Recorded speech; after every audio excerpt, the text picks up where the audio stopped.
Welcome in to the fourth episode, Week 8 Eau Claire Fantasy Football League podcast. I'm your host, longtime commissioner, two-time Eau Claire League Fantasy Football champion, Jack Filipiak, joined in the studio today by my assistant to the manager, Thomas Wilkin, and highly anticipated interviewees, Matt Corwall and Brady Darian. Guys, how are we doing tonight? Woo! Yep, probably really well. Loudest podcast ever. Woo! Loudest podcast ever. You heard it here first. Guys, we're going to do a quick recap from the last week's podcast. I guess it was 2 weeks ago podcast, episode 3 with Pierce, after the debacle that was the Chad and Pierce recording that we lost forever. Some of the blunders and good calls. Let's talk about the good calls first. Good calls from the podcast for this Week 6 NFL podcast. Tommy's lock of the week, the Kansas City Chiefs over the Buffalo Bills, is a winner. $100 bet there wins you $40. Jack's player prop bet of the week, Julio Jones over 83 yards, was a winner. $100 bet there wins you $95. Hopefully you guys took our bets, made a little bit of money. It was very minus. Do you remember how minus it was, Tom? No, but I think I do remember putting in 100 and it was to win like 40. So that was accurate. Let's talk about the blunders. I think this was week 6. I called the D-boys still in it. They are not. They are out. Their team is terrible, absolute garbage, dumpster fire of a squad they have. Integrity's gone with the D-boys as well. And Tom, I didn't want to bring it up. But the biggest blunder of Under was 37, and he got 37 because it was a wash. Tom, I think I was in on that bet with you. Cam Akers had one touch in that game. No, he played one snap. He did not have a touch. Well, yes, he played one He snap. played one Sorry. snap, no touch, in which I think the snap he played was a handoff to Robert Woods, if I remember correctly. That sounds about right. You guys were sweating that one come the fourth quarter. We went to bed very. That was a bad choice of words. I went to bed very angry. We left after the third quarter, right? It was not a good game. Yeah, we were both pretty mad, and then I woke up the next morning, checked my account, and they voided it. So we got very lucky because we were in for losing some money on that bet. So that's why I said it was equivalent to getting 37 yards because they voided the bet. Those are the blunders. Those are the good calls. Tonight's podcast is sponsored by a special treat that Matt brought in. Matt, what do we got here? This right here, you can put it on your starch, be it French fries, potato chips. You can even put it on your main entree, be it pizza rolls, twice baked potatoes. That's Top Potato, brought to you by the D-Boys, specifically Schuler. D-Boys Top the Tater. If you hadn't heard the story, why don't you give Travis a call? Why don't you give him a call? He can enlighten you on that one. It was a good time. Let's recap the podcast kind of in its whole, guys, from 2 weeks ago. It took 2 recordings, as we already mentioned. We lost the footage of poor Chad. Pierce was able to defend himself against the D-Boys' lies. Chad was not. Chad's still on the hook for draft day 2020. We did have one water bet. I want to recap the water bet. I bet with Thomas and Pierce that Jonathan Taylor would have more fantasy points rest of season than Dalvin Cook. I get plus 15. I'm surprised by that. When I heard that. What surprised you? Which side of it? Delvin is like the only thing the Vikings do right now. So they give it to him all the time. And Jonathan Taylor just hasn't, his yards per carry just hasn't been there. I get a free week with Jonathan Taylor. That's true. And I get 15 points. So I basically get 2 free weeks. So I'm just kind of betting that Dalvin Cook misses another game. That was my thought. I do think Dalvin Cook's a better player. That's true. I guess I didn't really think about that. I just thought I could get the bonus. Are you feeling good about that bet, Tom? Cook hasn't even played since he made the bet. Yeah, the one thing that was holding me back in that bet was, I think his injury at that time was a lot more up in the air. Like, we didn't really know a lot about it, but it does sound like he's on track to play this week. It sounds like, as far as the media is reporting, he's healthy. So, I feel really good about the bet. Sure. He usually kills the Packers, so we'll see what happens on Sunday. I don't like it only because he just signed that big extension. It's a lost season for the Vikings. It would not surprise me to see them use him at a much more limited capacity. see what they could do with a timeshare and give Madison some more tread. So I like Taylor. I like that. It's a good point, man. Good point, man. With the lost season for the Vikings, maybe Madison does maintain a bigger role. Very possible. Very possible. Let's talk about the message boards this past week, guys. I went back and looked at it today, almost nothing on the message boards. I'm going to take a little responsibility there myself. I think Thomas posted a link, a few offhand comments by Matt, thank you, calling out Tom's spam porn link. Tom's got a great OnlyFans account. And if you don't know what OnlyFans is, I missed this one. But no activity on the boards, guys. No activity on the boards. I think after this podcast airs, I'll probably post a few things myself just to get some chatter going. Why nothing out there? What do you think? I don't know. I think the text message chain, like I feel like people just, shoot short little, jokes here and there. But I think that's kind of taken the place. I mean, that's been my perspective at least. It's tough to sit down and write a huge long post. I know you do like the ratings and stuff at the beginning of the year. That takes forever. Right. So when you post something like that and no one responds, it's kind of like, oh shit. I feel like the message board is very not user friendly. Yeah, I agree. It's like hard to find. I never know when there's new posts. But So my biggest complaint and why I like the group chat is ESPN removed the ability to embed links. So you used to be able to trash talk and then follow it up with like a YouTube clip. Nick Filbiak, when he still gave a shit about this league, would occasionally do that, I recall. But you can't do that anymore. So, if you want to throw a GIF in there, if you want to throw a YouTube link, text message is just a better way to do it. That's a good point. I think the text message thread is more utilized. I didn't think about the link thing. We used to have a lot of fun with like the videos and stuff. That's a bummer. I wonder why ESPN went away with that. But neither here nor there. Guys, where are we now? We are 7 weeks into the fantasy football season. And I think, are we 8 weeks in or are we 7 weeks in? This is week 8. Alex Main remains undefeated, chasing fantasy football greatness in what could be the first ever undefeated season.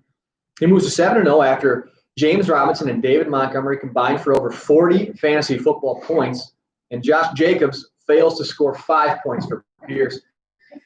Looks like Maine is a clear winner in the trade so far. I assume you can't dispute that one, right, folks? I thought when the trade happened that Maine got the bad end of the deal, but the last few weeks it looks like maybe that's not the case.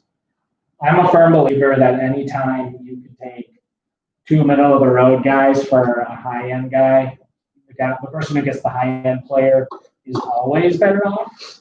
However, in what has been a really weird COVID season, I think depth wins out here, so I'll give them that to Mano. Yeah, not to Mano. And I mean, let's be honest. The stud right now is James Robinson. It's not even Josh Jacobs. Robinson continues to prove his doubters wrong. I do think Jacobs will rebound a little bit. I think his whole offensive line was doubtful with COVID for the entire week, so I don't know how much practice they did or if they even played. I don't even know. I didn't really follow that game. Yeah, a lot of them were out last week. A lot of them were out. That could be part of it. But he just hasn't looked that good this year. I don't know. Maybe it's just me. I just don't think he's looked that good. Very touchdown. Yes. So Maine alone at the top. Pierce drops a game to yours truly. Now sits at 5-2 with Mr. Portwall. After that, we have something called the cluster with 8 teams at 4-3 or 3-4. And finally, bringing up the rear, we have Schmeich at 2-5, who has been non-existent, potentially one of the worst adds to the league. Bring back Brian Lindstrom. Bringing back Lindy, follow him on Snapchat. We have the D-Boys, we have Thomas with 1 win this year in fantasy. Nothing makes me happier than seeing Tom with 1 win, and we have the D-Boys remaining winless. If the season ended right now, Weiss would take our 7th seed with the high points, knock out the elder Filipiak, and that would round out our 7 teams. I think Tom is probably going to chime in here with saying, I'm only 7 points out of the play. No, you're out of the playoffs. You didn't make it. Anything anybody wants to add there? No, you said the playoffs started today. Weiss is in. I agree with you. Hard hitting analysis there. The D-Boys are now 88 points out of the playoffs, the worst team of all time. It's going to be a real race for the 2 through 7 seeds. Mano's got a nice view from the top, but I think the rest of it's open. What do you guys think? I think with Maine, does he have a backup quarterback? Because No. Minshew is probably going to get benched Yeah, so, this season. so I'm playing Mano this weekend, and he had to pick up, I believe Derek Carr was his choice. Oh, that's good. Yeah, I don't know. We'll see. Yeah, Mano potentially could struggle at the quarterback position. I didn't look at that, but his team, his team doesn't seem like it should be this good, but it is. Is Chubb slated to come back anytime this year? Nick Chubb? Chubb coming back? Yeah, week 10. Okay. So So just that, a if couple he, weeks. I mean, Maine should be in a good playoff spot if Chubb comes back healthy too. So we'll see. Great start to the season, Maine. Okay, if nothing needs to be added by you guys in the audience here, we're going to start the highly anticipated Brad and Matt interview.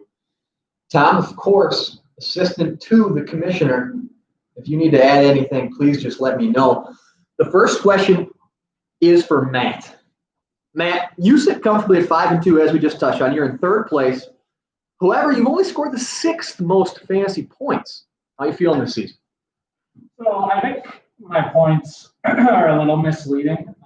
I had 1 week where I started a late scratch in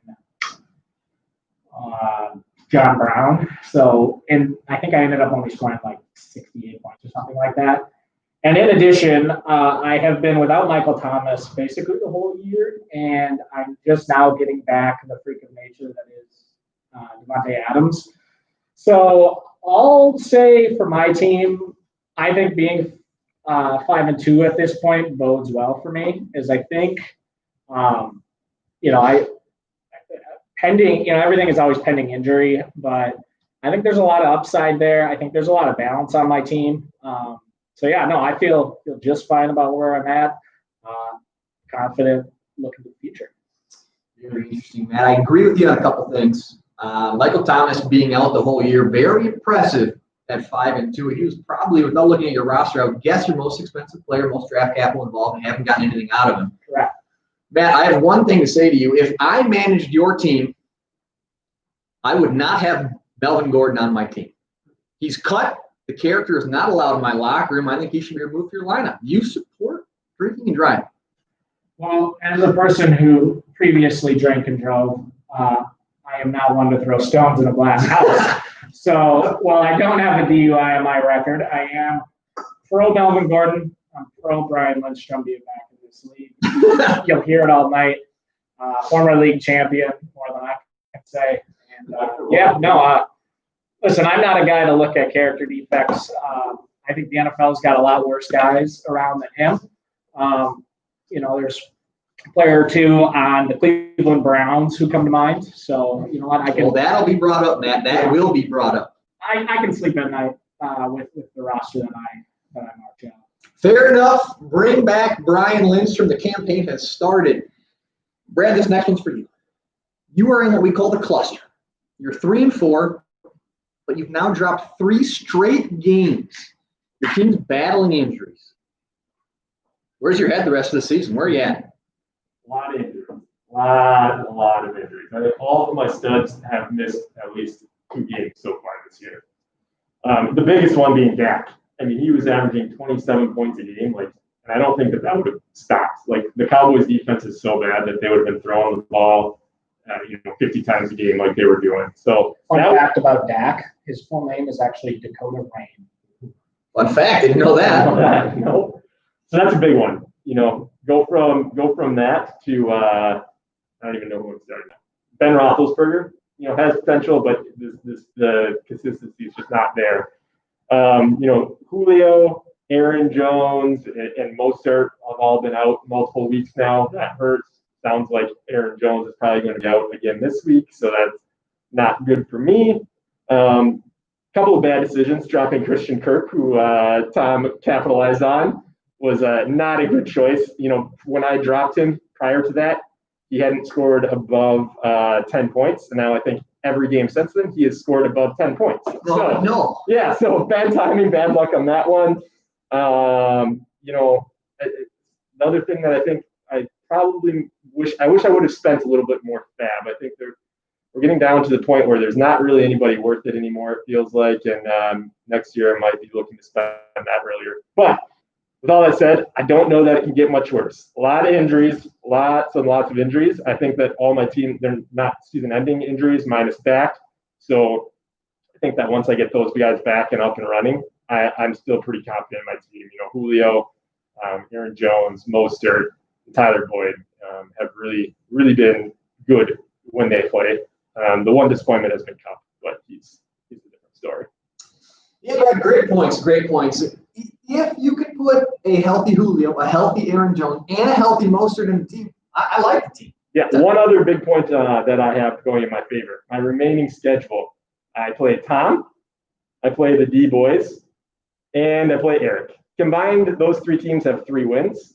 You know, that thing looks like it's a little easier than what I've already faced.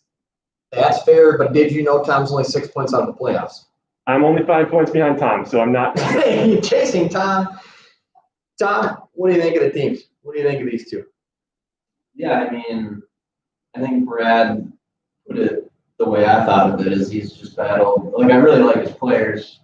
But he's battled through injuries. I mean, Mostert, it's like every time he does play, he does amazing. I feel like he just can't stay out. None of the minor backfield can stay healthy, it seems. Matt, I do like Matt's team, and Matt has been able to win without his 2 best players, his 2 best receivers. And I think Gurley and Gordon have been playing well up to this point, but I wonder, or I question if it will last for the whole year. Gurley, just with his durability past, I wonder if he'll be there in the end during the playoffs. And Gordon, I don't know. Honestly, I really thought he was going to get cut after the DUI. I think teams all handle that. It honestly seemed like it was going to happen. And then once he started practicing, I was a little surprised to hear that. So maybe you will be fine with Gordon. But I don't know. Lindsey's looked pretty good the last few weeks, too. I wonder if they start getting him a little bit more involved. I think he did leave last week with a concussion. Yeah. Yep. So I don't know. I think they're both in a spot where I still think they make the playoffs. I'll put it that way. Wow. I don't think I would put them for contending right now. Sure, bold call putting Brad in the playoffs. I think would probably mean you're out of the playoffs, Tom. I do want to clarify, I also have Gaskin, one of the better free agent pickups of the year. So I do have some guys I can plug in. And at the end of the day, with how much depth there is a wide receiver, I think you can win this league with 2 running backs. Yeah, probably fair. Gaskin's a great pickup. I didn't ask you guys. Did you guys listen to the last podcast? I know Brad said he caught about half of it. Matt, did you listen? I did not. No worries, Matt. Matt, there was a comparison made. I don't know if Brad heard it or not. There was a comparison made to a member of Brad's team, Dak Prescott. I want to ask you a question. All right. Who has worse ankles, Brady Darian or Dak Prescott? Boy, I mean, It did hurt. Watching that injury, it hurt me physically. Like that was bad. That was a bad injury. so before I answer that question, I first just want to share something where that's maybe a lot of our league members might not know, but Brad actually suffered a similar injury in similar fashion as Dak earlier this summer, where he had a sprained ankle. And so first of all, I just want to say my heart goes out to both of them. I think that they are, as far as professionalism goes, they are just consummate. That being said, I don't think I can go against Brad here. Listen, the guy walks around on stilts. There's nothing more needs to be said than that. You can do it. Yeah, I mean, some people are kind of born with that it factor. Brad was born with that ouch factor. Brad born with the ouch factor, his poor dainty ankles. Guys, let's move on. This has been what I think is the busiest trade season I've ever seen in fantasy football for the Eau Claire League. I am curious, what's going on out there? Why is this so conducive to trading? Yeah, I don't know. I've talked to Tom about this a little bit because he's always the one who's gung ho for these trades. I feel like, but it feels like in our league, everybody's afraid to get the quote unquote bad end of the deal. Nobody wants to be getting the bad end. But I've always kind of looked at it differently. I mean, if that player is going to make you better for the week that you're in, it's not a bad deal, man. Like, I mean, you can trade that player the next week if you want to. Our league has been tough to trade in. It definitely has been. I think some things that, this year, there's a couple teams that had a lot of depth. That makes it easier. Like Pierce had a ton of crazy good talent on his bench that were worth starting. And then also, I looked it up. There's been more scoring, total points per game this year than I think the previous record was in 2018 by almost a field goal. So there's been more points scored in the NFL, which leads to more fantasy points. So I think that could also be playing a factor in it too. There's more relevant players. Sure, that's a good point, Brett. Now what do you got?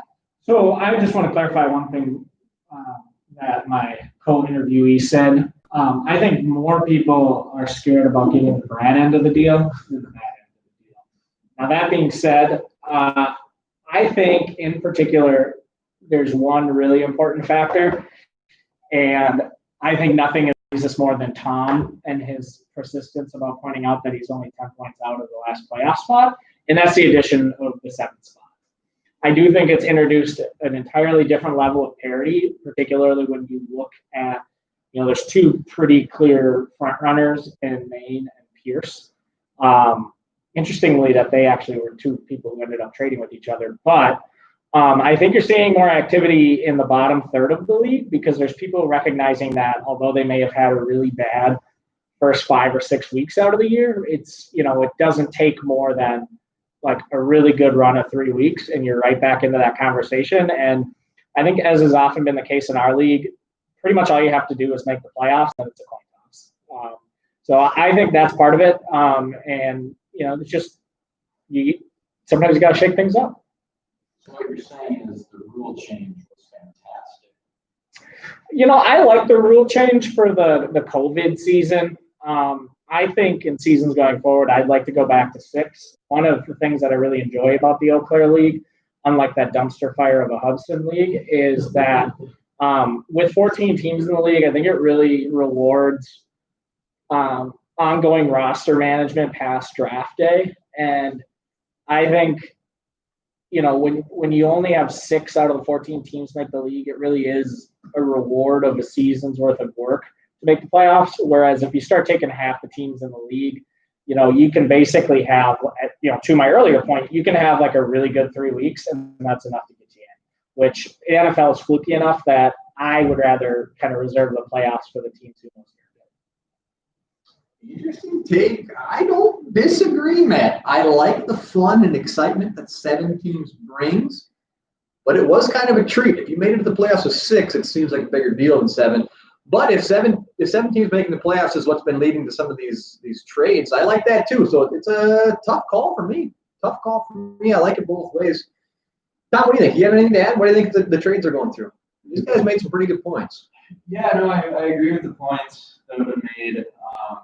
I mean, for me, I think there's probably 2 big factors, and one is the fact that I am hanging on by a thread, so I'm like trying to make my team put myself in a position the best position that I possibly can to be competitive and go for that final playoff stretch.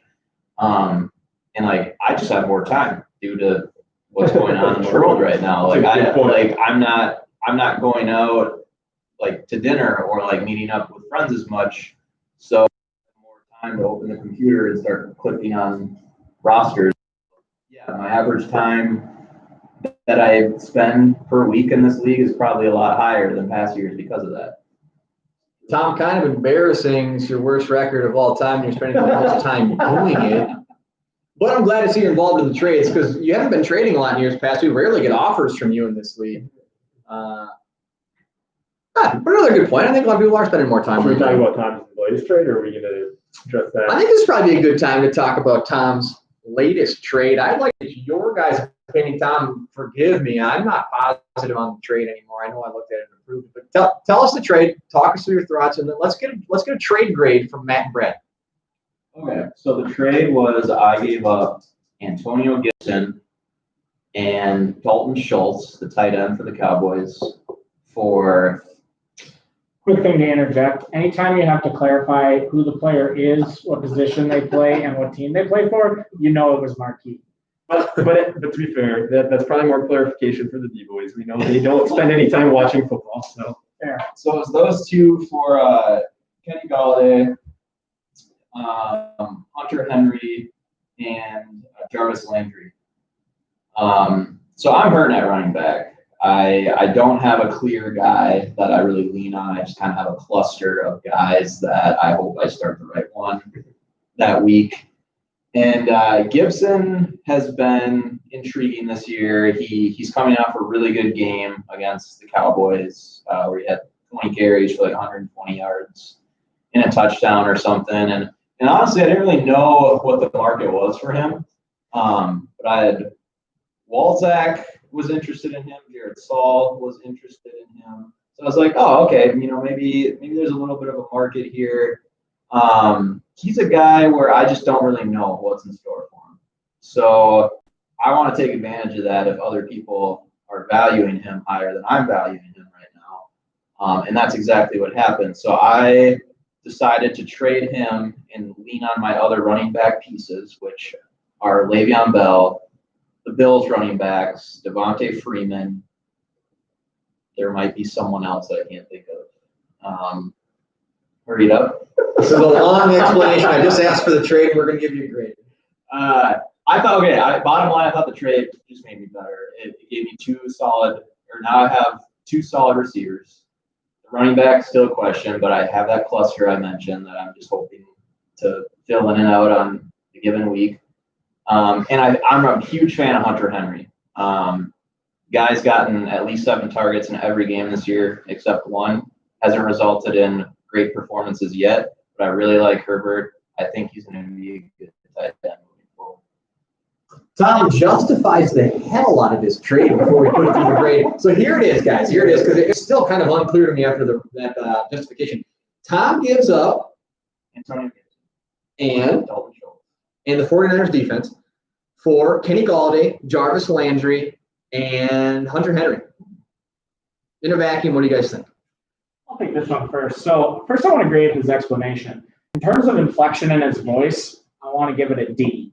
He pretty much didn't elevate or lower his voice at any point, almost entirely monotone. The reason I'm not giving it an F is because that's actually somewhat impressive that he could talk that entire time without ever changing. It was almost as though, and anybody who texts your team lead with Tom knows this, it was like Tom was texting through his voice. And then in terms of his overall explanation, C-. Usually if it takes that long to justify why you made a trade, you're probably convincing yourself more than you're convincing others. That being said, I'm going to call this one like a good old-fashioned, B. I think a couple. I believe this trade happened before Odell Beckham was out. Wrong? Okay, sorry. I needed to clarify that. Yep. So I do like that side of the acquisition because ultimately, I think the Browns, while their record maybe makes them look better than they are, I think they're going to be playing from behind when they're taking on the Steelers, taking on the Ravens, and so on moving forward. So I like that part of it. It's interesting to hear Tom say that there was a market for Gibson, because I personally feel like he is like the epitome of a Jag, just another guy. Like there's just nothing that exciting about him on a pretty bad team that really doesn't have a lot of weapons outside of McLaurin or Terry. So I'm going to give the nod to Tom here simply, but that's mostly based on my perception of Gibson. Again, he reminds me of a less notable James Robinson. No. Top 8 fantasy running back. I would. Robinson. No, we're not getting denarded. You said a Jag, so I'm just throwing it. No, just another guy. Anyway, I'll leave it at that. So I'll give the edge to Tom, but ultimately, I don't think it materially changes the fortunes of either team over the course of the entire season. Okay. Good take. I like the grade of C- for Tom's explanation. I'm going to give yours a C. Not much better. Brad, what do you think of the trade? So I'll try to be shorter. I feel like we've gone on a long time about this one. But when I saw it, I said, holy shit, what the fuck is Walzak doing? That was my first reaction. I think that Tom got the best player, Galladay. I think he's probably a top 10 receiver for the rest of the year. Gibson had one good game, so I am not sold on that. Tom upgraded at tight end. Dalton Schultz, I think, was a product of Dak. I think Dalton can be dropped. And so Tom upgraded receiver, upgraded tight end, and then he got Landry, who's the number one receiver in Cleveland. So like, I don't know. It was, and when I saw it, I was like, wow, what is Wally doing? I guess he really needed a running back and felt he had the depth at receiver, so it was easy to give those guys up. But I think that Tom got the better end of the deal if you're just looking at the players itself. His running backs are scary now, like tough. But that was my first reaction. For sure. I agree with a lot of what you said, Brad, but there's a couple things I disagree on. In a vacuum, I think you're right. I think Tom wins the trade in a vacuum. I disagree. I actually think Gibson's the most valuable player in the trade due to the running back scarcity. But I think the second, third, and fourth most valuable players are all three players that Tom got. So it was an interesting trade. The only reason I don't love it is because, Tom, your running back situation was already dire. Now you give up arguably your best running back. You can only start three receivers. That was the only reason I didn't like it. Now you're forced to basically start Le'Veon Bell in an unknown role with the Chiefs. See, I think he's my slam dunk for sure.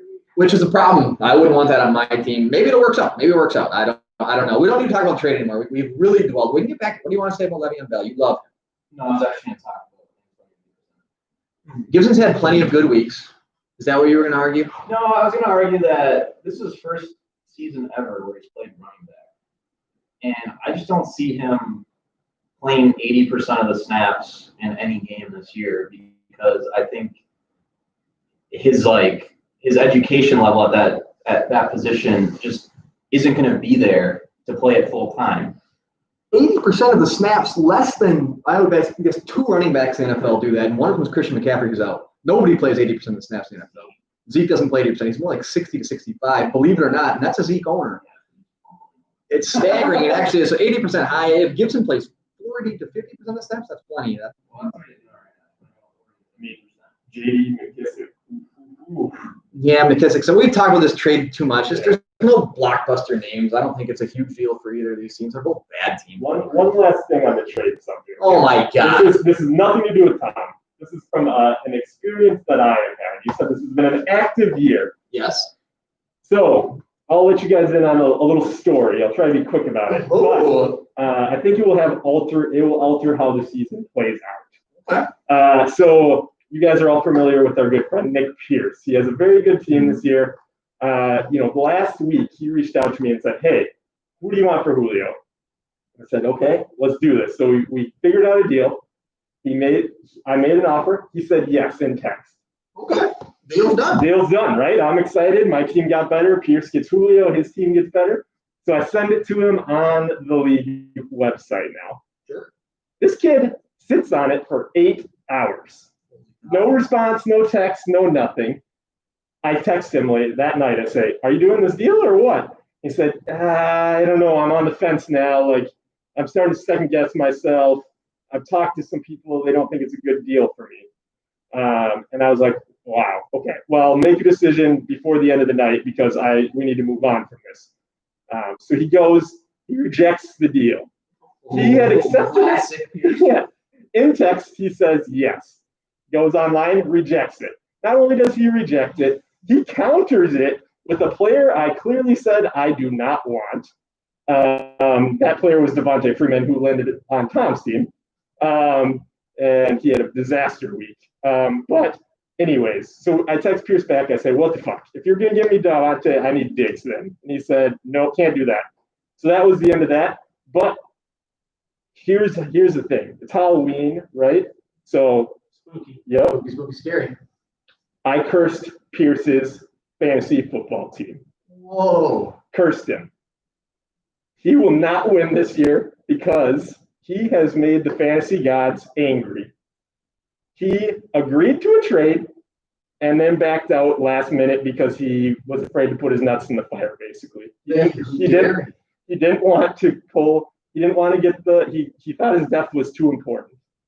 So, you guys hear it here first. Curse is on Pierce's fantasy football team. He lost last week, so he's 0 for 1 since this happened. I think it's real, guys. Pierce has not won a game since you dared Curse. In my head, I just picture like a little voodoo doll and Brandon a Pierce, like a little picture of Pierce on it. And guess what? Julio's having a hot start in this first quarter tonight. Fun fact about Pierce, he has a little baby cock. Yeah, not a huge secret. Not a huge secret. Maybe the understatement is a micro penis for our friend. More of a little secret. More of a little secret. Oh All boy. right. Okay, guys, we've dwelled on the trades for long enough. I like that. I like the Curse. I like the Curse on Pierce's team. Matt, anybody on the trade block for you rest of the season? Anybody want to get out there for the podcast? Anybody trying to move? There's nobody on my team who I wouldn't be willing to make a deal on. For me, it's more the logistics of negotiating a trade.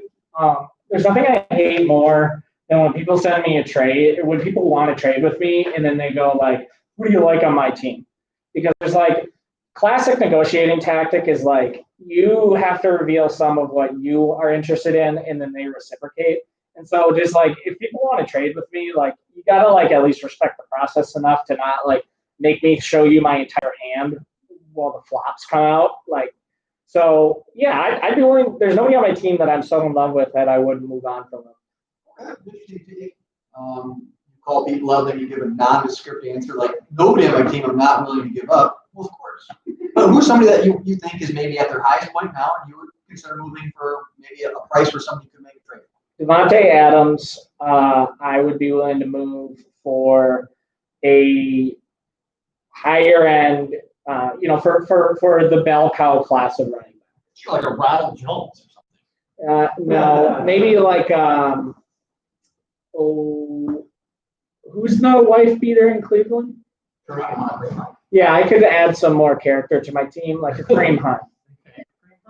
Okay, so you're willing to move on from the big wide receiver. I just want to get on the podcast. Brandon, when you're trying to move or want to shop out, now's your chance. Get it on the pod. This is Sure. 50 views guaranteed.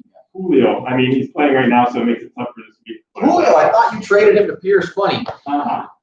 Tom, we're not going to talk to you about trades. We only have an hour. Is that okay, Tom? Is there anything you want to add, Tom? I don't want to cut you off. Assistant to the commissioner here. Okay. Fair enough. You could cut the tension with a butter knife in this room. Pretty classic. Okay, Matt, this question's for you. Todd Gurley has been instrumental for you to go 5-2 thus far.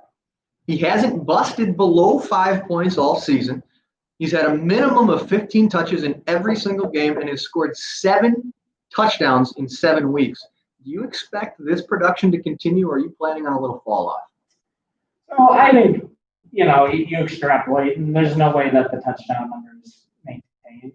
But what I will say about Todd Gurley, and I think it's just a symptom of like fantasy writer bias, is like Matthew Berry and his tribe of dipshits like bumped all preseason, and then even when he was doing stuff, they were just like, "Oh, you got to move on, sell while you can." And everybody starts to buy into that narrative to the point where they're like, these are the same people who were absolutely praising Kenyon Drake preseason, and now the guy can't even get a third of the snaps. So I think that the hate on Gurley is because of what happened, 2 years.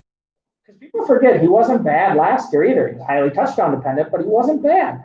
And so people sit and they listen to the Matthew Berrys of the world, and then they assume it's reality. But in reality, these guys all they do is take hot takes, and they don't talk about them when they're wrong, and they hype them up when they're right. So yes, will he have some regression? Absolutely. Do I think he finishes the year as a top 15 back? Yes. And you know what? I think on draft day, that's about where I took him at. Sure. Currently RB8. I predict he finishes RB13. Okay. That's a fair take. I'll add something to that isn't a popular comment. But I don't think Matthew Berry gives very good advice a lot. No. I don't think he's an elite fantasy expert compared to some other people out there. He's entertaining, but I tend to take his advice with a grain of salt. Yeah, it's fair. I wouldn't disagree. I think he's probably one of the most entertaining fantasy minds. But yeah, I don't disagree on his takes. I will say when I listen to fantasy podcasts other than this Elite podcast, hashtag PJ Fleck, the fantasy footballers are just leaps and bounds better than the ESPN guys. So Yeah, fantasy footballers. That's my favorite. That's my go-to now as well. Okay, Tom. Todd Gurley, rest of season, top 13 running back for you? No, because I think at some point he's just going to break.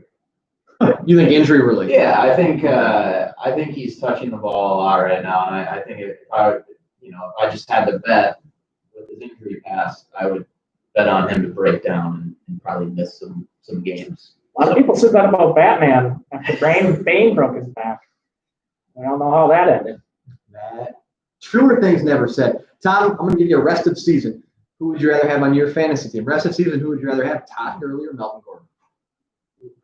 I think I'd rather have Melvin Gordon. Okay. Todd Gurley or Henderson from the Rams? Henderson. Antonio Gibson. Gibson? I'd take Gibson. Yeah. So you're pretty low on Gurley. Well, I mean, I probably value him at like running back 20. Rest of the Okay. season. That's fair. Brad, are you closer to Matt's 13 or Tom's 20? Yeah, probably 13. Okay. Interesting. I don't really know. I'm probably somewhere in the middle, probably a little closer to Tom's 20 than 13, but I don't disagree. It's probably injury related. If he keeps playing, I think he's there. Brad, next question's for you. You touched on it already. Julio, injured. Aaron Jones, injured. Ingram, injured. Mostert, injured. Dak, injured. Goddard, injured. The injuries for your team are actually pretty crazy. But I want to talk about a guy who's not been injured. It's Cooper Kupp. He's been healthy. He's cracked over 16 points only once all year. The volume seems to be there, but he only has 2 touchdowns on the year. That was kind of his thing. You think he turns it around? I don't know. Honestly, Cooper Kupp, when I came out of the draft, I was like, oh wow, I don't know how I ended up with him. I much preferred Robert Woods this year. Bobby Woo! Shout out to Mike Wise.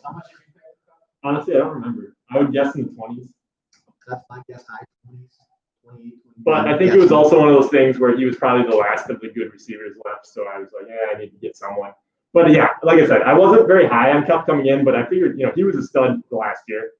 I figured he'd be fine this year. He has not been that good this year. But I mean, to your point, long story short, like he's getting the touches, but he hasn't been getting the touchdowns. I think he's dropped 2 touchdowns this year. So, I mean, you add those 2 touchdowns in, that already helps. I don't think it can get much worse for him. The Rams are a good team. They're going to continue to throw the ball. He's just got to find a way to get in the end zone. Yeah. I mean, he gets targeted. It seems like he gets targeted 5-10 times every game. He just got to find a way to score. Tom, I'm going to do the same thing with you. Actually, Brad, I want to go to you first. Do you think that Cooper Kupp rest of season is the top 20 receiver? 20s, probably not, honestly. I feel like there's a lot of good receivers this year. Okay. Outside Tom, you taking top 20, outside top 20? Before you asked the question, I was thinking, and 20 was like right at 20 was what your I was number. thinking, Okay. I'm going to give you the same thing I did for Gurley. I'm going to say 2 players who would you rather have on your fantasy team? Cooper Kupp or Robert Woods? Cooper Kupp. Okay. Cooper Kupp or DJ Moore? DJ Moore. Cooper Kupp or Keenan Allen? Keenan Allen. Cooper Kupp or your boy, T.Y. Hilton? Cooper Kupp. That's probably one of your worst calls, Tom. Anybody disagree on any of those? Matt, what do you got? I would rather have Bobby Woods, based on year to date. I think it's sexy to take the guy who's been underperforming and think he turns it around, but Robert Woods seems to he's been better. So I'll go with him. Yeah, I don't disagree. Woods has been more involved. Honestly, I didn't know where Woods stacks up against Kupp fantasy-wise. So I'd be curious to look at that. Brad, any disagreements on those players? No. DJ Moore to me is a weird one. I don't really know what to think of him. Yeah, he's on my team, and he's a weird one for me, too. I just hope he scores a 40-yard touchdown every week. Samuel, I think, just scored again. So That's good. I wish I had him.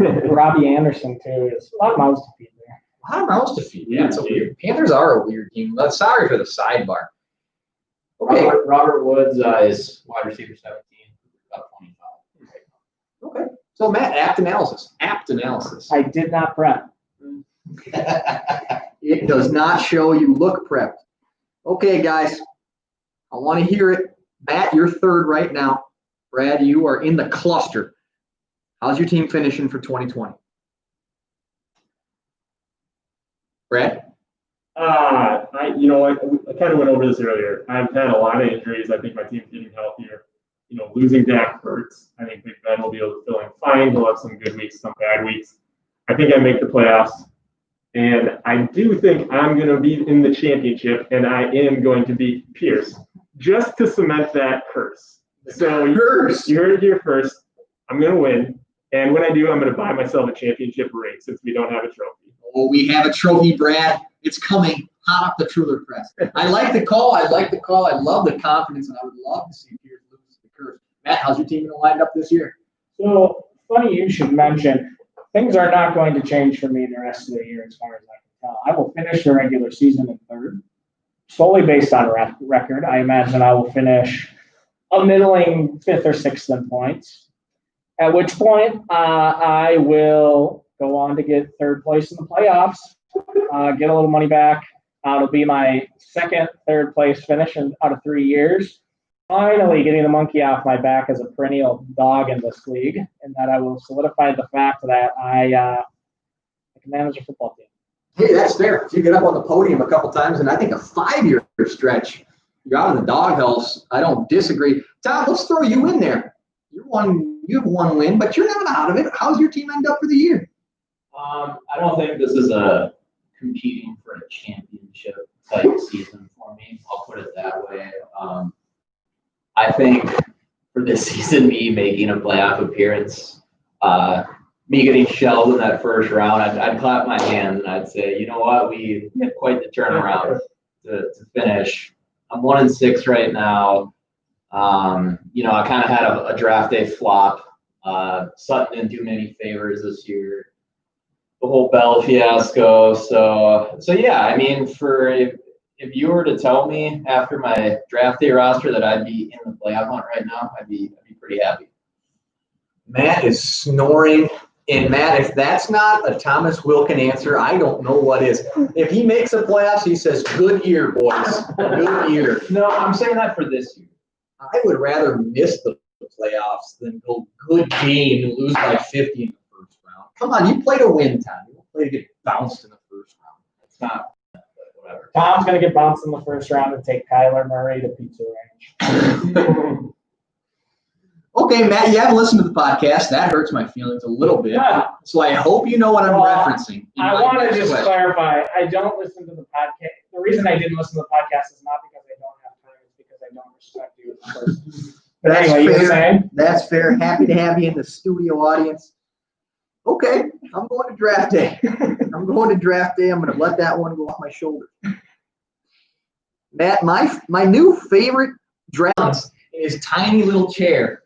Tom, we've talked about the tiny chair till it's blue in the face. You got any new takes in this tiny chair? No, people that actually listen know my thoughts on the tiny chair. So Yeah, go give it a listen. Go give it a listen. Me and Tom have talked quite extensively about Matt Cornwell's tiny chair. One of my favorite draft day 2020 memories. I'm going to ask you, I don't know who wants to go first, but I'm going to ask you guys to give me a highlight for draft day 2020, a low light for draft day 2020, and something that you would love to see for draft day 2021. I don't know if any of you, I want all three of you to answer. I know, Tom, you've probably answered this a few times, but I like getting some fresh perspective in. Who wants to lead us off? I'll take that one. So low light, I think it's been covered a handful of times, but it's got to be the fear mongering Richfield riot, Wisconsinites not being able to make it, and needing to zoom in or Skype in, however we did that. Mm-hmm. Drafts are just always way more fun when everybody's there. You can understand why a few of the guys weren't able to be there, but the North Hudson crowd, it was a letdown. As far as high points for me, I want to say there was a number of times when you were bidding against yourself, when you were managing Saul's bids and your own bids. I thought that was fairly entertaining. I think with a lot of people, you would wonder about like calling bullshit, but you seem to be having fun with it, and I think you managed it well to make sure it stayed light. And you didn't have anybody wondering, like, well, if he knows what, you know what I mean. Right. So I really like that.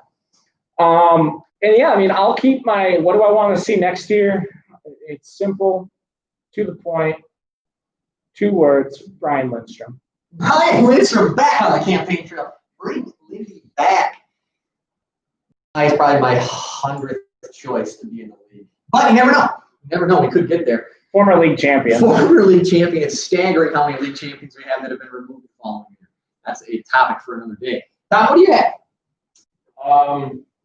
You know, I know Matt has his opinion on the Hudson League, but one thing that I applaud them for every year is they get their members there, regardless of where they live.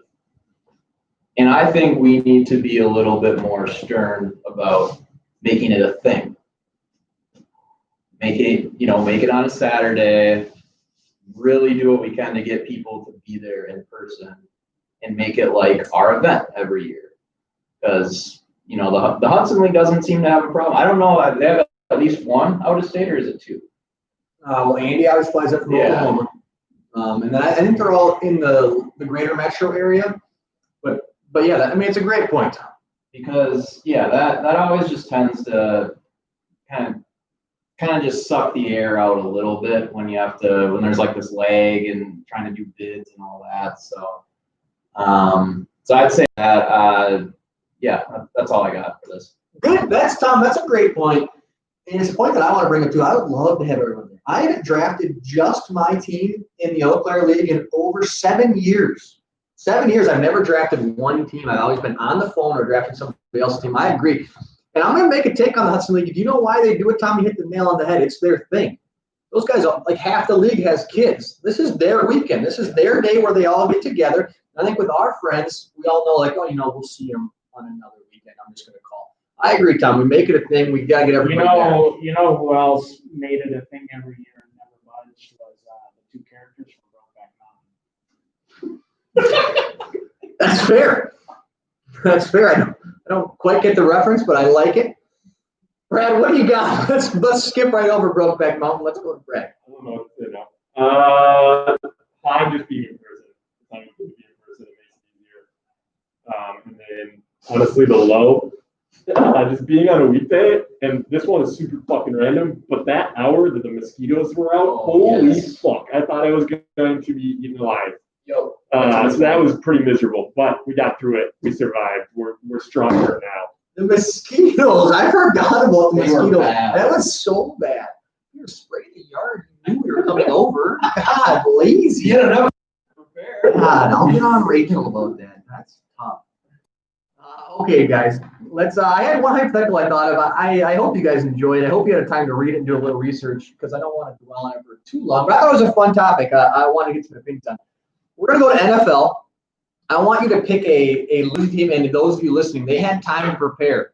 I want you to pick a losing team, a team with a losing record, that's one player away from the Super Bowl, and then pick any player in the NFL and give them to that losing team that would make them an instant Super Bowl contender. That makes sense to everybody? A losing team that's one player away. Who wants to start me off? Okay, Brett. All right, so I thought about this. This was a lot tougher than I thought it was going to be, honestly. I think the one player that everybody's probably thinking is Mahomes, right? And I picked the Chargers. Like, I feel like the Chargers, you know, Herbert's good, but he's just not there yet. He will be good. I have confidence in that. But the Chargers already have a defense. I mean, this year they've been really injured, but they have a good defense. They have a lot of talent there. They have, you know, decent wide receivers in Williams and Keenan Allen. Hunter Henry's a serviceable tight end. I really think they're like that one, you know, stud quarterback away from being a Super Bowl contender every year. I like it. So you're saying Mahomes to the Chargers is a Super Bowl team. I like that one. I think that's a great call. Matt, what do you got? So I thought about this one. This was the only prep I did. and I'm actually going to go with the Carolina Panthers. And here's why. Number one, you already get CMC as a bonus because he's already on the team but hasn't been playing. Yeah. Bridgewater, well, a fine game manager. You know, I don't see it. Third thing, the NFC is significantly worse than the AFC. So I just think the path to the Super Bowl is a lot easier in the NFC than the AFC. I mean, you got to run through the Chiefs, you got to run through Baltimore, Pittsburgh. I mean, there's just a lot of good teams. So yeah, I would take Patty Mahomes to the Cardinals. Panthers. That's a good I'm saying Patrick Mahomes to the Panthers. Panthers. It's kind of a funny one there, but that's a good call. They've got a lot of receivers. They got McCaffrey. The defense could still be lacking, but with Mahomes, that offense is going to score points like absolutely crazy. Tom, who you got for this one? So there are three top teams that came to mind. They both said one of them. So I'll go with the third team, which was the Patriots. I'll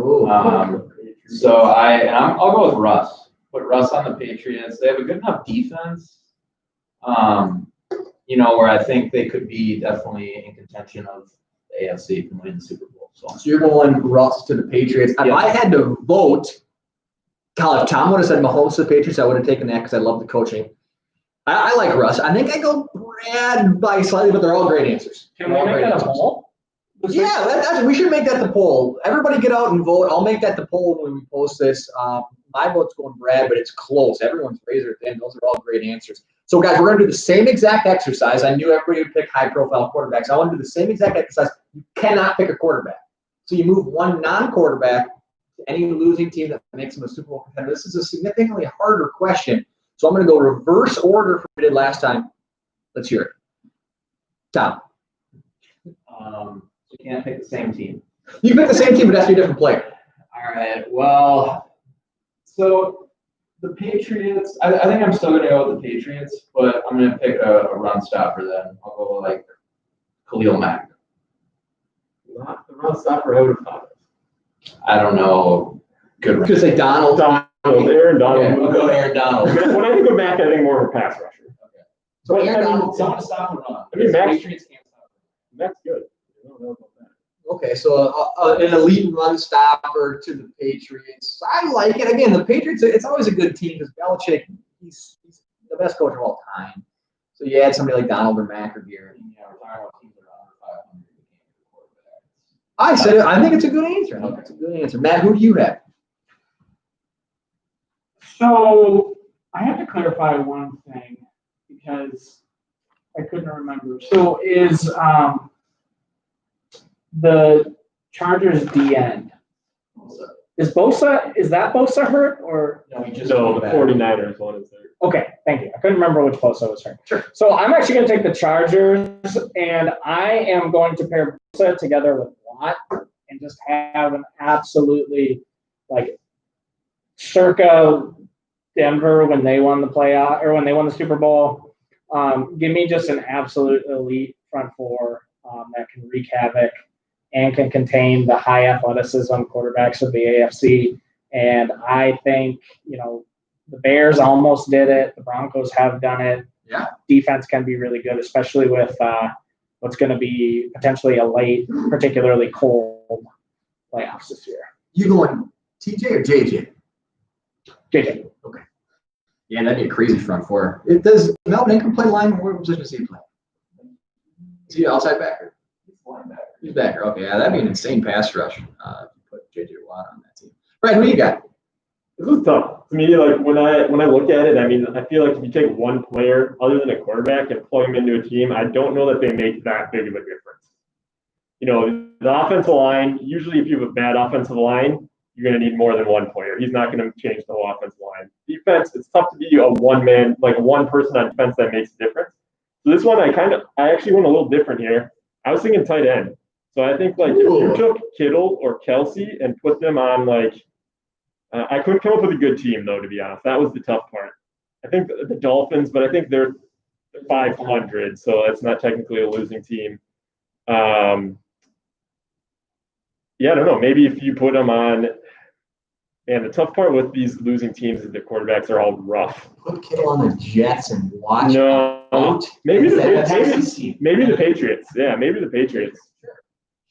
I like that. That's a bold call. Putting Kittle on the Patriots. Yeah, they've done special things with tight ends in the past. I thought about one for this one. I'm going to do the boring pick. I'm sending Aaron Donald to the Texans, but just because they already have an elite quarterback in my mind, Right. Watson. That is a tough one. I'll put that one up as a poll too. That one is far harder than the quarterback. Guys, we're wrapping up the end of the interview. These are going to be, I just want some really quick 1 or 2 answer questions. I'm going to start. I'm just going to go left to right. So, Tom, why don't you lead us off? The biggest surprise so far in fantasy football?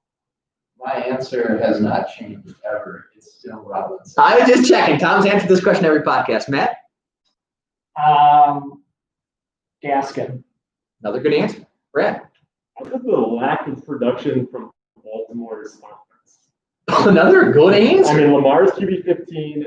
Dobbins, Ingram, Edwards are all between 45 and 55.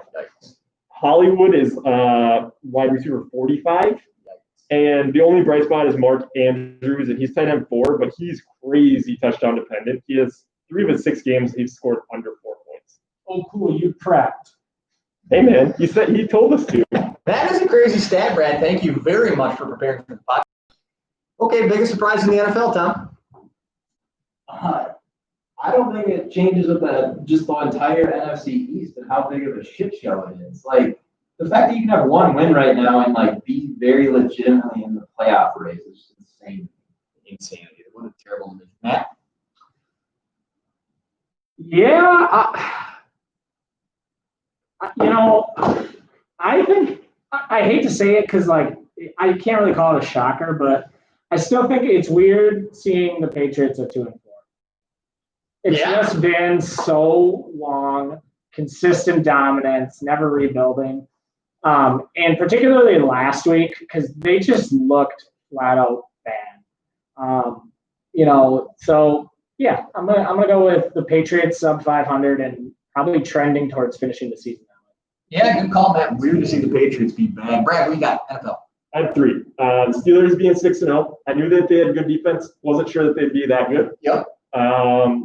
Cowboys looking like absolute trash. Great answer. I mean, I know they've had a ton of injuries, but Mike McCarthy, man, he looks like he's coaching the Packers from 2 years ago.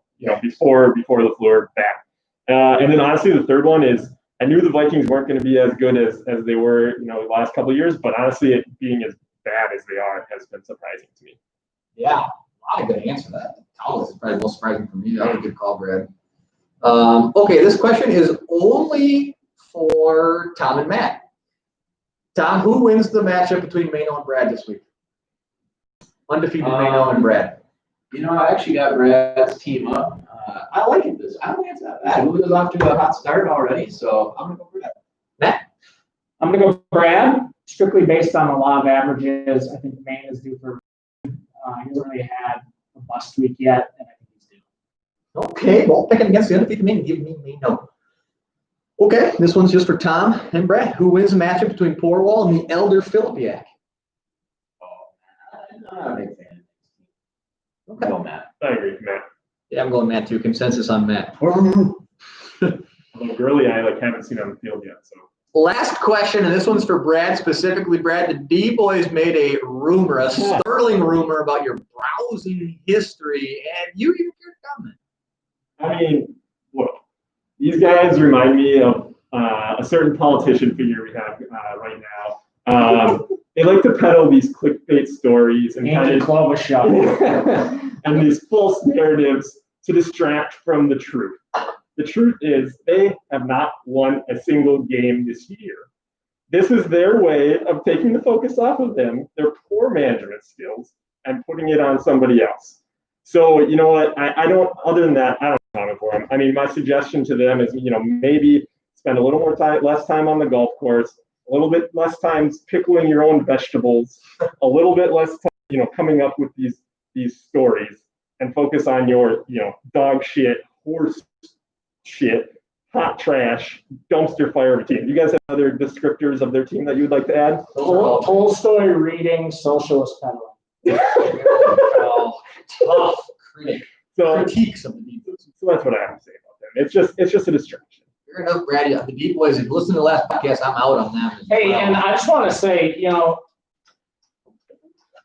I think this was a non-issue. I think if you want to watch cartoon porn, you should be able to watch cartoon porn. If you want to peg, you should be able to peg. I mean, it is 2020. It is COVID. Whatever's getting you through the day, whatever's giving you positive mental health, just fine with me, Brad. Look, I'm not judging. Okay, I've been to Tom's OnlyFans page. It's something to see. Before I forget, I really just want to bring this up quick with the gruesome 2 stuff. Is on their podcast, they talked about AJ Green, right? Then they dropped him, and he's been on fire ever since. He hasn't scored yet, but his last 2 games, he's had 11 targets, 13 catches for 8 and 7 for 96 and 82. Double-digit fantasy points both weeks. It just can't get worse for the gruesome 2 stuff. Karma strikes the gruesome twosome down as it should. Those guys dropping AJ Green after that story. That's going to conclude, guys, the highly anticipated Brad Youderian, Matt Corwell interview, but we're not done yet. We have 2 quick things we're going to do, guys. This is called the lightning round. It's the lightning round for a reason. We're coming up on an hour on the podcast. I'm going to ask you simple questions.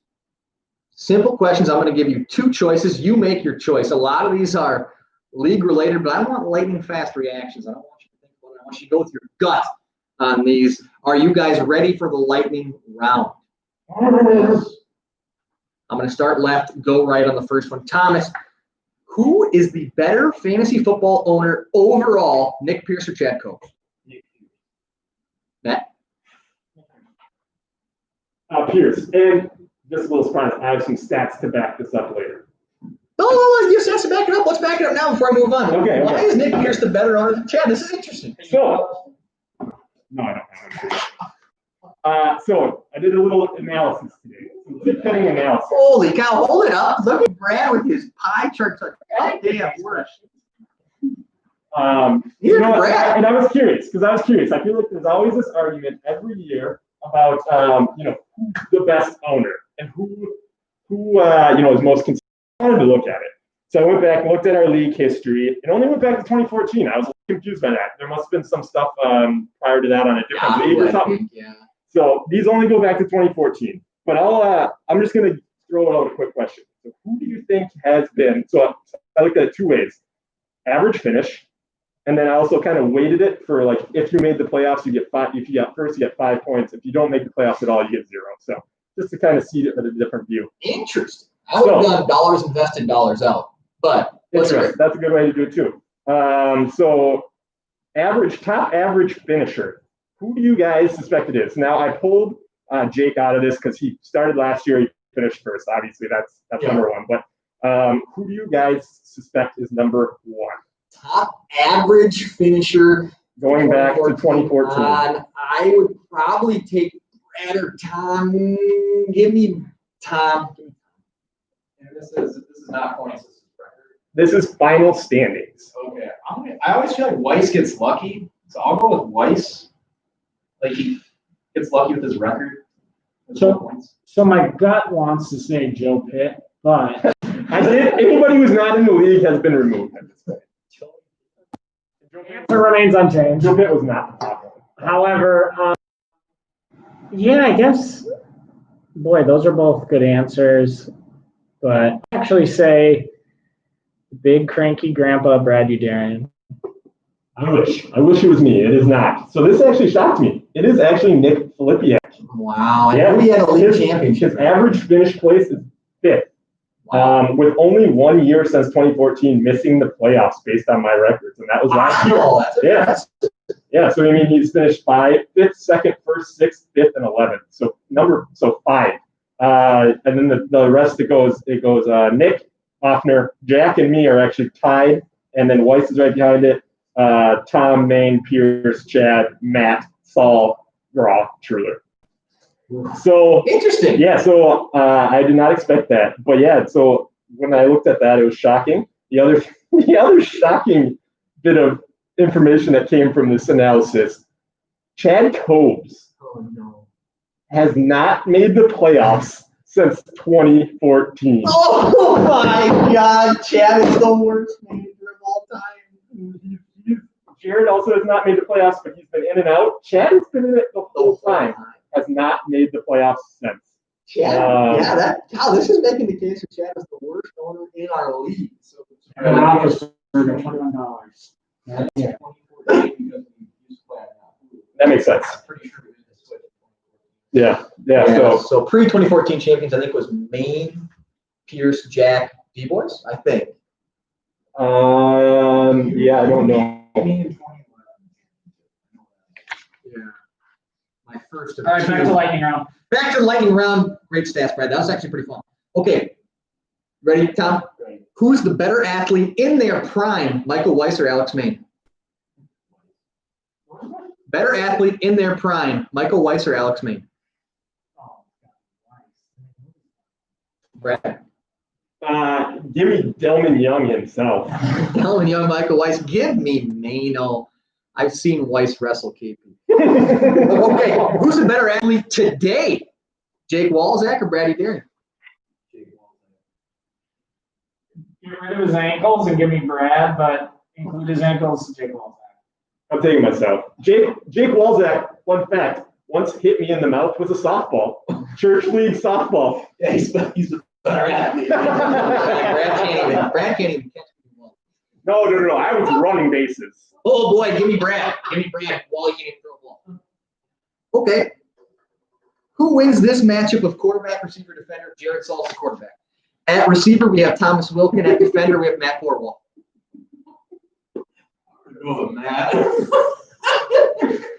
I'm gonna go with Tom because he's gonna run some fucking check down. Like he's gonna run like a 5 and in, and he's just gonna like touch it and go to the ground. Yeah. Give me the bone crusher. Yeah, give me Bone Crusher as well. Okay, next question. The better fantasy dynasty, Jack in the Eau Claire League or Jack in the Hudson League? Oh, it's the Hudson. Matt? Well, the Hudson League's not a real league, so Jack and the Eau Claire League. That's tough because you've won back-to-back, but you were historically bad before that. I'll go. I guess back-to-back. Yep. Yeah, the Eau Claire League, I was historically bad in the Hudson League before that. Eau Claire League, I've got 2 third places and I never lost in the championship. I always won my last game when I made the playoffs. Okay, more likely to drive into the Twin Cities, Nick Philippiak or Mike Offner? I'll go Offern. I'll go Offner, but it's only for the food. Off there as well. Yeah, give me Offner. I think it'd be Nick 50-50 chance he heads out east if he gets on 94, doesn't know where the cities are. He thinks the traffic in New York is bad. That is a fact. Who is more likely to give you a call out of the blue? Eric Schmeichel or Jared Saul? You gotta pick. Who's more likely to just if your phone rang? Saul. I don't think either one of them has my phone number anymore. So I'm going to go with Saul on investing advice. He's asking you for advice? No, he's giving me yeah. advice. I guess I gotta go Jared. Yeah, give me Schmeich, but it's close. Neither of them will ever call me. Will they listen to this? No, they won't listen to this. Hey, you know what? I got another fun game. I'm gonna go in and split the keg with Chad next year if both of them listen to this podcast. But they have to type something in the message board that they listen. Nobody tell them. Okay, who wins in this? Who wins in a fight? Mark Graw or The other person. no, just hear me out. Hear me out. Mark Graw or a blindfolded Travis Truller with his hands handcuffed behind his back and shoes tied together. This sounds like an average night for these two. That's a typical night. So Mark Graw or Truller blindfolded, handcuffed, and feet tied together. Truller. 100% Truller.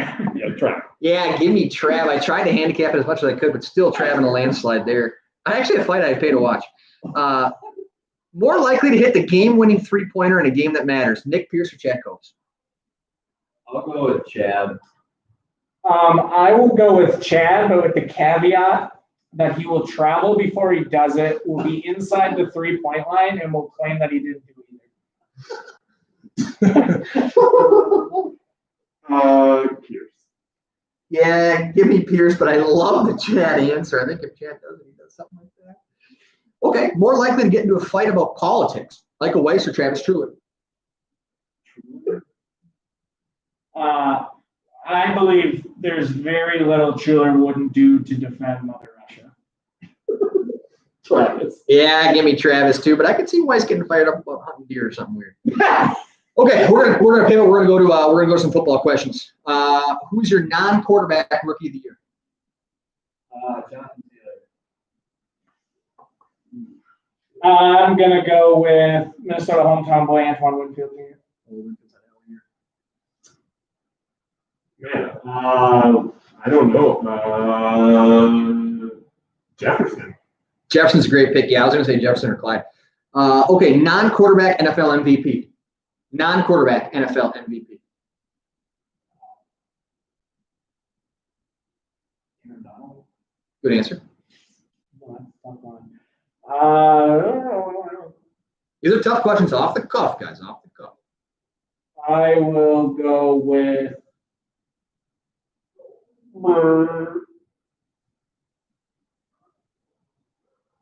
Brad? Aaron Donald's who I wanted to say. Always say Aaron Donald. We can come back to you. I was just going to go to Brad. Okay. Brad? I'll go next. DeAndre Hopkins for me.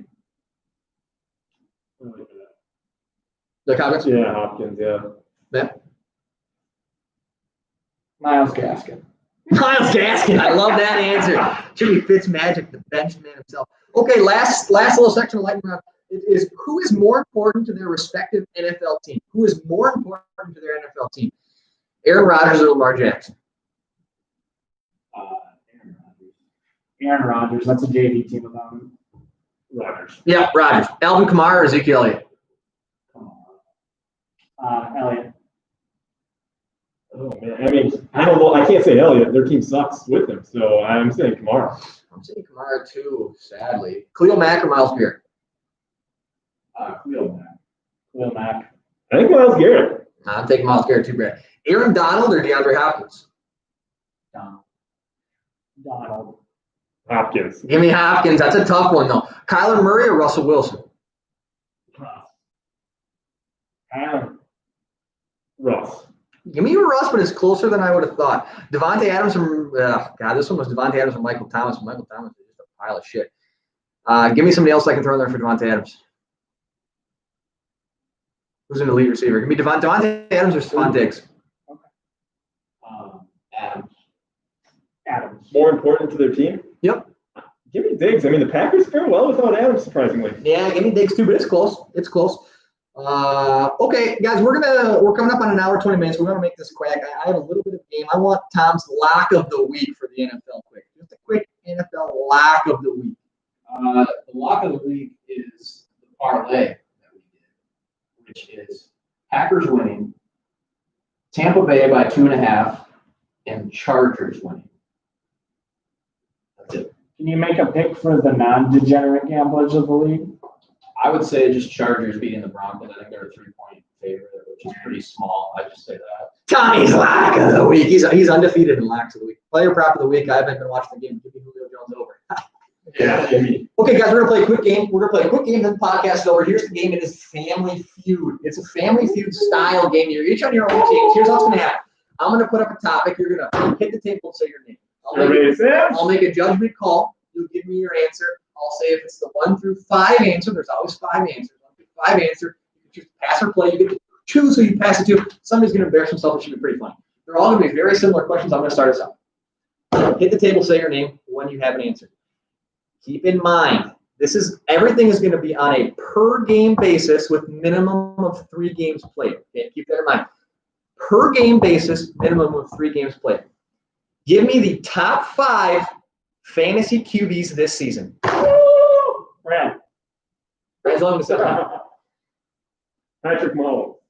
Patrick Mahomes is number 5. Matt, you can beat number 5.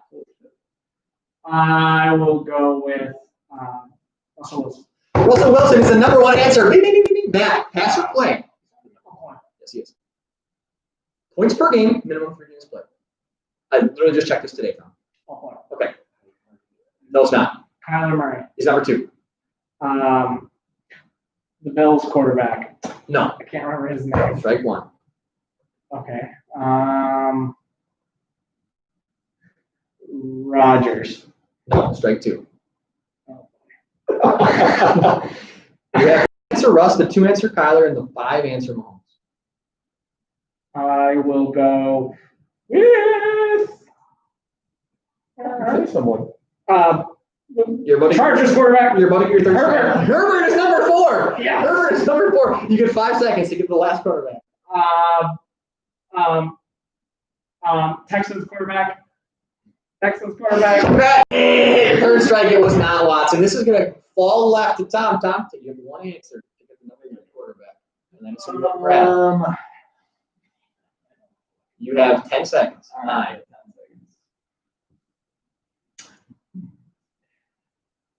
Let's go. Carson Wentz. Brad. Dak Prescott. Dak Prescott. Ding, ding, ding, ding. Brad steals the points with Dak as the number 3. Now I better look up my Russ vs. Kyler. Literally look it up today. I'm pretty confident people even make a water bet with Tom right now if he wants to. Position rank is 1, but you're doing points per game. So So that that could be different. Maybe they both played all. Oh, Well, one of them may have played an extra game. yeah, one of them may play the other. Okay. Top 5. And remember, points per game, 3 games played. Top 5 fantasy running backs this season. Bang. Alvin Kamara. Alvin Kamara is the number 1 answer. Do you want to pass or play? I will play. Here we go again. 0% Here we go again. He's got Kamara, folks. Don't give him any names. If you can't name him, That's fair. Alvin Cook. Alvin Cook is the number 2. Clyde Edwards-Helaire. Damn it.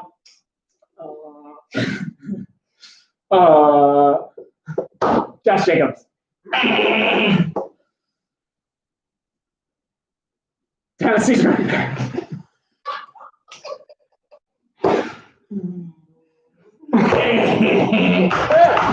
Brad Dings and Derrick Henry.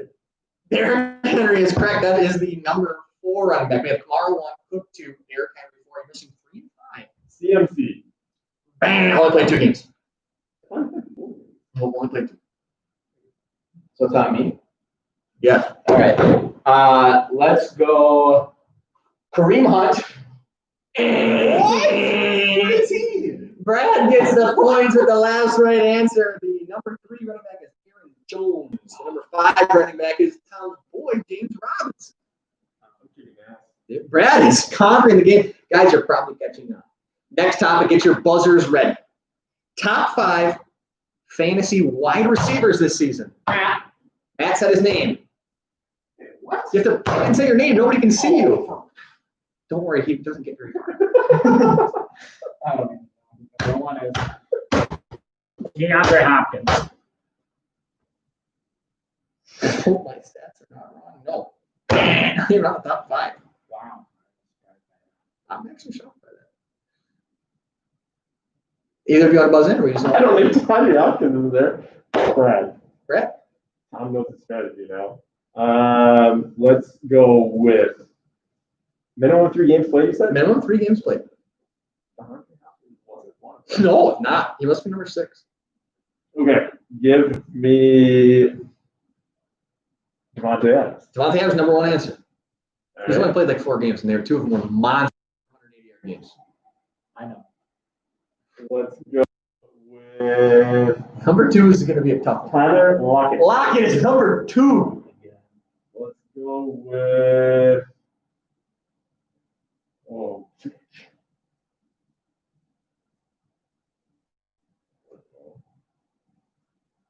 That's strike 1, Brad. He gets 3 strikes. He gets his 3 strikes.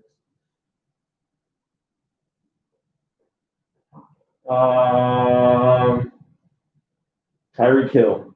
That's 2 strikes, Tom, and you didn't say your name. All right, Brad, last guess, 7 seconds.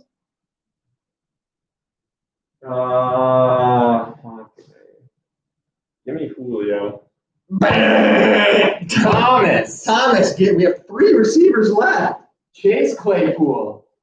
No. What? He's played 2 games. He got 40 in one He's of them. played more than No, 2 he's games. played almost every game. Is one of them He played week 1. Adam Thielen. Adam Thielen, number 5. All right. There's 3 and 4 left. is he out? Doesn't he lose? Calvin Ridley. Calvin Ridley's number 3. Oh. This is loosely structured, Matt. Loosely structured. You get 2 strikes for the second one. It's a real life game.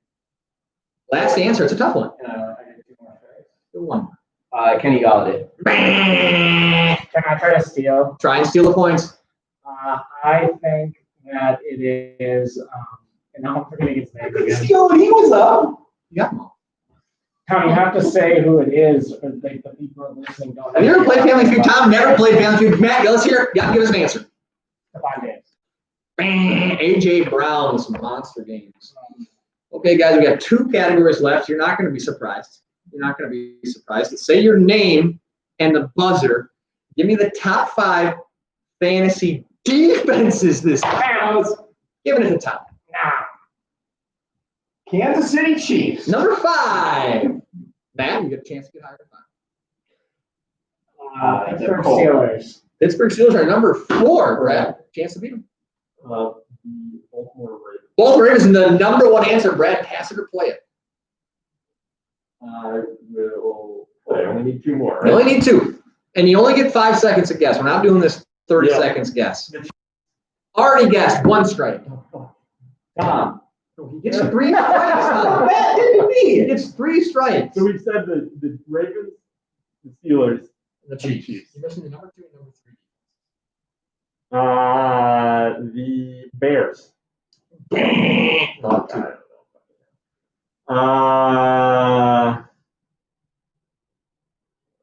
I have no idea. Take a guess. The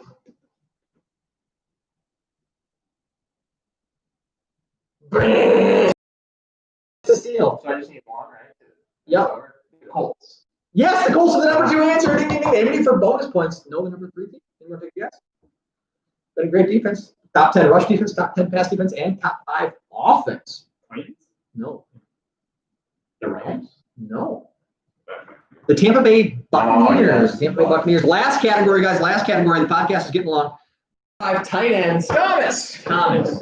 George Kittle. Kittle, number 1 answer. Pass it or play it. I'm going to play Okay, fool. Travis Kelce. The number 2 answer. Darren The Waller. number 3 answer. Tom is killing it. It's per game, so Trey Burton. No. No. Oh my God, no. The worst answer besides Matt saying Tennessee's running back. I don't know. That's strike 1. Notice how Um, nobody else tried to buzz in on you after 1 strike. let's go. Tyler Higbee. 1 more strike left.